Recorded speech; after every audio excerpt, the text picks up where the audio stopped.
இந்த உங்களோட வீட்டுக்கு பக்கத்து வீட்டில் ஒரு பிள்ளை இருந்துச்சு தானே? அந்த பிள்ளை எத்தனையாம் ஆண்டு பிறந்தது?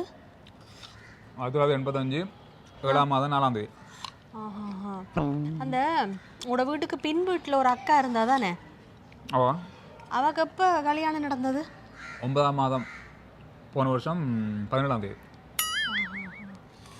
இந்த உங்களோட ஸ்கூலில் ஒரு பிள்ளை ஒன்று படிச்சது, எப்போ பார்த்தாலும் உங்களுக்கு பக்கத்துலேயே இருக்கிறதுக்கு நிற்கும்னு சொல்லுவீங்க. அந்த பிள்ளைக்கு எப்போ மாப்பிள்ளை வாக்க வந்தது? அது போன டிசம்பர் 9ஆம் தேதியோ 10ஆம் தேதி. 10. சரி சரி சரி. அப்போ உங்களோட ஒரு பிள்ளை ஒன்று வேலை செய்தான்னு சொன்னீங்க எனக்கு. அந்த பிள்ளை ஏதோ அம்மா அப்பா இல்லாமல் தூரத்தில் இருக்கணும், நீங்கள் போர்டிங்கில் இருக்கிறேன்லாம் சொன்னது. அந்த பிள்ளை வந்து இப்போ கல்யாணம் கட்டணும்னு ஞாபகமா? இந்த வருஷம் ஜனவரி 7ஆம் தேதி. சரி, இதெல்லாம் எங்கே இருக்கிறீங்க? இல்லை, நேற்று எங்களோட கல்யாண நாள்.